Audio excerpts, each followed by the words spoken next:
Sumunod sa bawat Pilipino at magbibigay ng tamang impormasyon para sa tahimik at maayos na Pilipinas. Police News Network, alagad ng batas, tagapagtaguyod ng balitang pulis, sandigan ng mamamayan, patnubay ng katotohanan. Kampo Krame, maghahatid ng pinakahuling kaganapan at nagbabagang balita. Ito ang PNN Police News Network. At ngayon, ang inyong mga tagapagbalita. Magandang araw, bagong Pilipinas. Ako ang inyong alagad ng batas, tagataguyod ng Balitang Pulis, Patrolman Adrian Dayao. Maghahatid ng tamang balita, kwento ng pulis at serbisyo para sa mamamayan. At ito ang PNP News Online, ang pangunahing balita ng Police News Network, alagad ng batas, tagataguyod ng Balitang Pulis.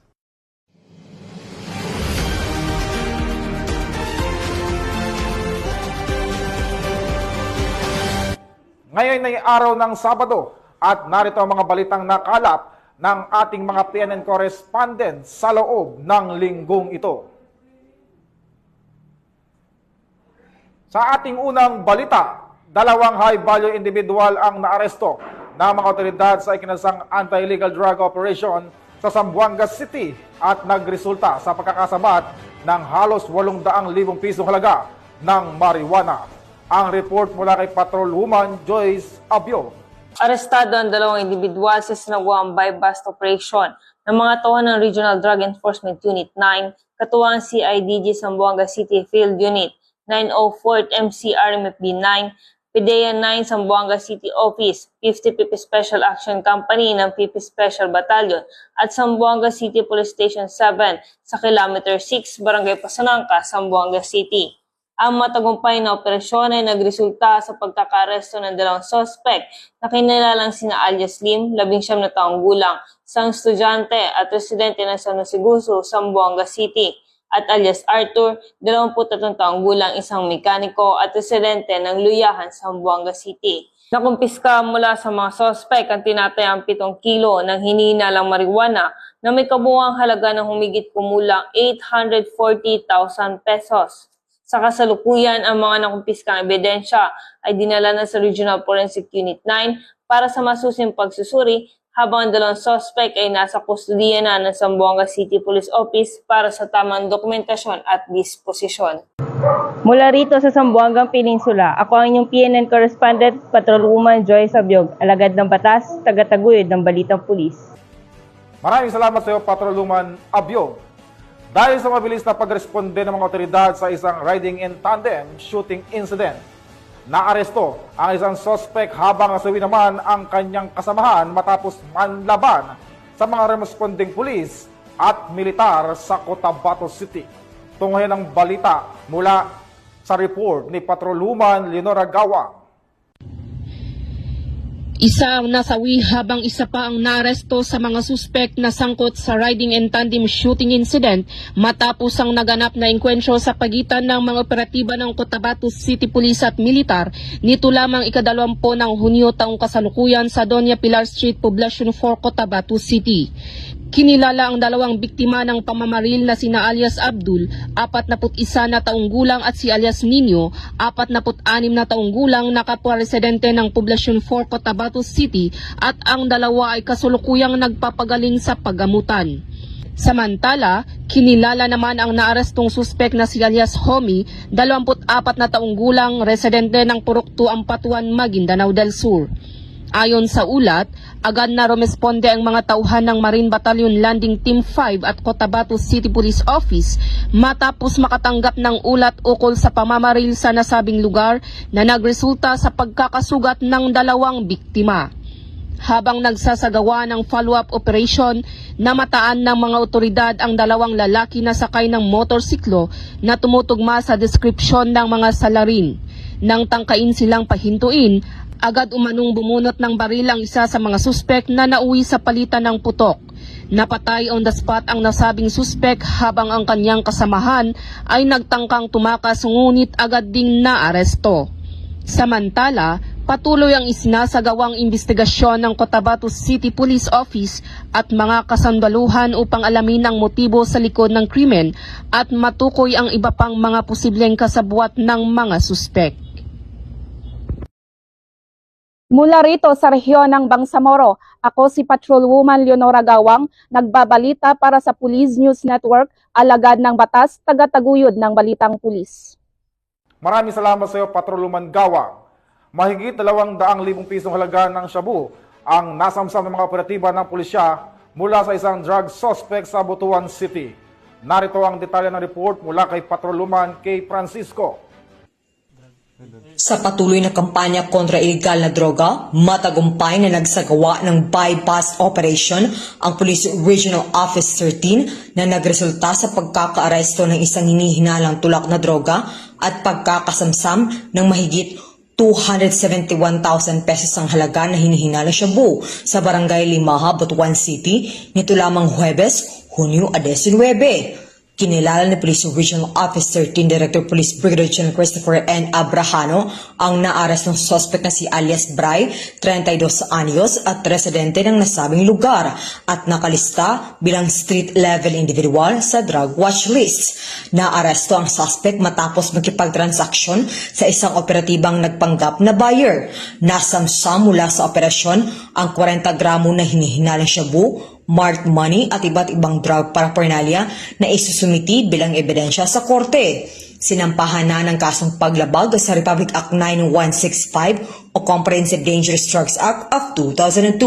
Ang suspect at kasalukuyang nasa kustodiya na ng Butuan City Police Station 2. Ayon kay Police Brigadier General Abrahano, ang tagumpay na ito ay patunay na mas pinaigting na kampanya upang maprotektahan ang ating mga komunidad at buwagin ang mga lokal na sindikato na droga sa rehiyon. Patuloy nating palalakasin ang ating mga operasyon sa tulong ng mas pinahusay na intelligence at pakikipagtulungan sa mamamayan. Mula rito sa rehiyon ng Caraga, ako ang Police News Network Correspondent, Patrolwoman K. Francisco, alagad na batas, tagataguyod ng balitang pulis. Maraming salamat sa iyo, Patrolwoman Francisco. Samantala, dala ang matibay na hangarin na talikuran ang armadong pakikibaka. Pusang sumuko sa mga otoridad ang isang miyembro ng Communist Terrorist Group sa lalawigan ng Eastern Samar. Patrolwoman Kimberly Flores sa report. Voluntaryong nagbalik loob sa pamahalaan ang isang miyembro ng Communist Terrorist Group sa Barangay Makapagal, General MacArthur, Eastern Samar. Ang pagbabalik loob ay resulta ng matagumpay na pakikipagnegosasyon ng mga tauhan ng 2nd Eastern Samar Provincial Mobile Force Company kasama ang Provincial Intelligence Team Eastern Samar Provincial Intelligence Unit sa aktibong suporta ng Kasimbayanan at Advocacy Support Group. Isinuko rin ng nasabing surrendery ang isang unit caliber .38 revolver at 4 na bala. Samantala, nakatanggap naman ang nagbalik loob ng agarang tulong na bigas at grocery items mula sa mga kapulisan. Ang nasabing surrendery ay nasa kustodiya ng 2nd Eastern Samar PMFC para sa facilitation ng kanyang posibleng enrollment sa programa ng ating gobyerno na Enhanced Comprehensive Local Integration Program o ECLIP. Patuloy ang panawagan ng pambansang pulisya sa iba pang mga miyembro ng CTGs na iwaksi na ang maling ideolohiya at magbalik loob sa ating pamahalaan upang makasama ang pamilya, mamuhay ng payapa at patuloy na sumuporta sa mga programa ng ating gobyerno. Mula dito sa Eastern Visayas, ako ang inyong PNN Correspondent, Patrolwoman Flores, alagad ng batas, tagataguyod ng balitang pulis. Maraming salamat sa iyo, Patrolwoman Flores. Kalaboso ang isang lalaking drug suspect ng Taguig PNP matapos mahulihan ng mahigit 100,000 pisong halaga ng shabu sa isinagawang bypass operation sa Barangay Western Bicutan, Taguig City. Nakibalita dyan si Patrolwoman IB Corporal. Arestado ang isang bagong tukoy na drug suspect sa bypass operation ng mga tauhan ng Taguig City Police Station sa Barangay Western Bicutan, Taguig City. Kinilala ang suspect na si alias John Paul, 25 anyos, walang trabaho at isang street-level individual. Nakuha mula sa kanya ang 2 sachet ng hinihinalang shabu na may bigat na 27 gramo at tinatayang halagang 183,600 pesos. kasama ang bypass money at isang camel-labeled cigarette box. Inihahanda na rin ang kasong paglabag sa Section 5 at 11, Article 2 ng Republic Act 9165 o mas kilala bilang Comprehensive Dangerous Drug Act of 2002 laban sa suspect na isasampa sa Taguig City Prosecutor's Office.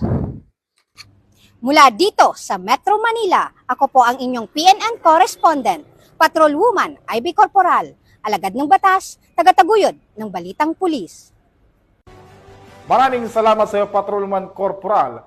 Hawak na ng mga otoridad ang nakatalang rank number 1 most wanted person sa Caba, La Union matapos itong maaresto sa ikinasang manhunt operation ng Caba PNP sa Bawang, La Union. Ang kabuuan ng balita mula kay Police Staff Sergeant John Del Supremo. Matagumpay na naaresto ng pinagsanib na persa ng Caba PNP, katuwang ang mga operatiba mula sa La Union PIU at PIT La Union ng RIU-1, ang isang rank 1 most wanted person sa bayan ng Caba, La Union, sa barangay Kinabiti, Bawang, La Union noong Hunyo 21, 2025. Kinilala ni Police Major Clinton P. Amawan, hepe ng Caba Municipal Police Station, ang akusado sa alias na Danny, 70 anyos, isang makines at residente ng barangay Lasud, Caba, La Union. Dagdag pa ni Police Major Amawan, inaresto si alias Danny sa bisa ng warrant of arrest para sa kasong rape sa ilalim ng Article 266-A Paragraph 1, kaugnay ng Article 266-B ng Revised Penal Code as amended by RA 8353 o ang Anti-Rape Law of 1997, kung saan walang piyansang inirekomenda. Agad siyang dinala sa Caba District Hospital para sa medical at physical examination at kalaunan ay hinihatid sa istasyon ng pulisya para sa kaukulang dokumentasyon at kustodiya bago ito i-turn over sa korte na naglabas ng warrant. Samantala, ang matagumpay na operasyon na ito ay bahagi ng patuloy na kampanya ng Caba PNP laban sa kriminalidad upang mapanatili ang kapayapaan at seguridad sa kanilang komunidad. Mula dito sa Ilocos Region, ako ang inyong PNN correspondent, Police Staff Sergeant John Del Supremo, alagad ng batas, tagataguyod ng balitang pulis. Maraming salamat sa iyo, Staff Sergeant Supremo. Nasamsam ang mahigit 300,000 pisong halaga ng shabu mula sa 3 individual sa isinagawang bypass operation ng pulisya sa lalawigan ng Bataan. Nakibalita dyan si Patrolwoman Lixen Ray Saweran. Isang matagumpay na operasyon laban sa iligal na droga ang sinagawa ng Orani Municipal Police Station sa Sitio Kawayan, Barangay Tugatog, Orani, Bataan na nagresulta sa pagkakaaresto ng 3 lalaki, kabilang ang isang high-value individual. Ayon kay Police Colonel Marites A. Salvadora, Provincial Director ng Bataan Police Provincial Office, positibong nabilhan ng isang sachet ng iniinalang shabu ng isang PNP posture buyer ang mga sospek gamit ang isang piraso ng 1,000 bilang marked money. Sa isinagawang protective search, narecover mula sa high-value individual ang isa pang sachet ng iniinalang shabu at ang marked money. Tinatayang nasa humigit kumulang 54 gramo ang kabuang nasamsam na hininalang shabu na may standard drug price na 367,200 pesos. Kasalukuyang nasa kustodiya ng Orani PNP ang mga sospek at mahaharap sa kasong paglabag sa Sections 5 at 11 ng Article 2 ng Republic Act 9165 o ang Comprehensive Dangerous Drugs Act of 2002. Dagdag pa ni Police Colonel Salvadora, ang Bataan Police Provincial Office ay patuloy na nagsusulong ng kampanya kontra iligal na droga upang mapanatili ang katahimikan at kaayusan sa lalawigan. Katuwang ang mamamayan, nananatili kaming tapat sa aming sinumpaang tungkulin para sa isang ligtas at drug-free na Bataan. Mula dito sa gitnang Luzon, ako ang inyong PNN correspondent, Patrolwoman Lixen Reyes A. Saweran, alagad ng batas, tagataguyod ng balitang pulis. Maraming salamat sa iyo, Patrolwoman Saweran.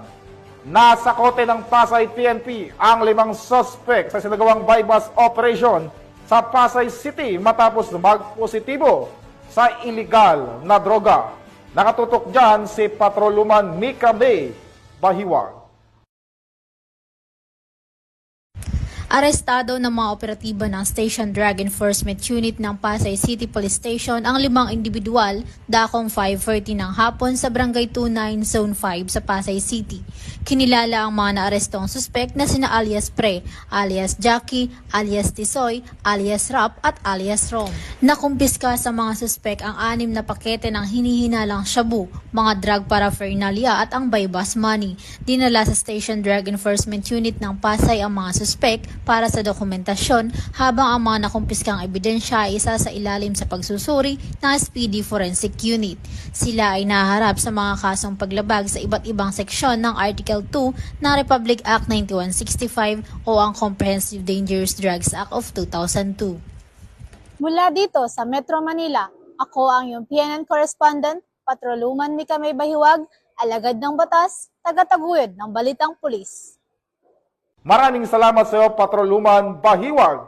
At yan ang mga balitang nakalap ng ating mga PNN correspondents mula Luzon, Visayas at Mindanao sa loob ng linggong ito.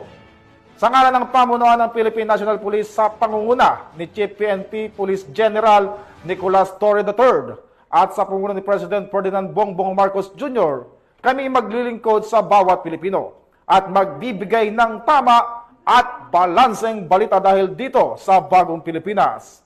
Ang gusto ng pulis, ligtas ka. At bilang bahagi ng mas pinabilis at pinalawak na emergency response system, muli naming ipinapaalala ang panawagan ni Chief PNP na huwag nyo nang hanapin ang pulis sa mga presinto sapagkat kami ay nasa inyong mga telepono. Dial 911, darating kami sa loob ng 5 minuto. Ang 911 ay bukas 24/7, maaring tawagan kahit walang load at handang tumugon sa anumang uri ng emergency. Ipagbigay alam sa inyong pamilya, kaibigan at komunidad sa panahon ng pangangailangan. 911 ang inyong katuwang. Mula rito sa tanggapan ng tagapag-ugnay ng Pambansang Pulisya, ako ang inyong alagad ng batas, tagataguyod ng Balitang Pulis. Ako po si Patrolman Adrian Dayal. Maghahatid ng tamang balita, kwento ng pulis at serbisyo para sa mamamayan. At ito ang PNP News Online, ang pangunahing balita ng Police News Network.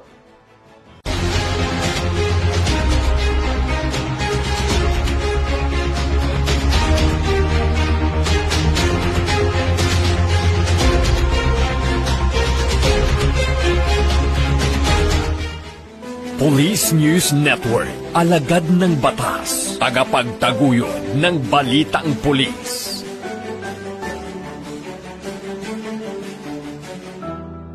Mga kababayan, huwag nyo nang hanapin ang mga pulis sa presinto sapagkat kami ay nasa inyo ng mga telepono. Dial 911, darating kami sa loob ng 5 minuto.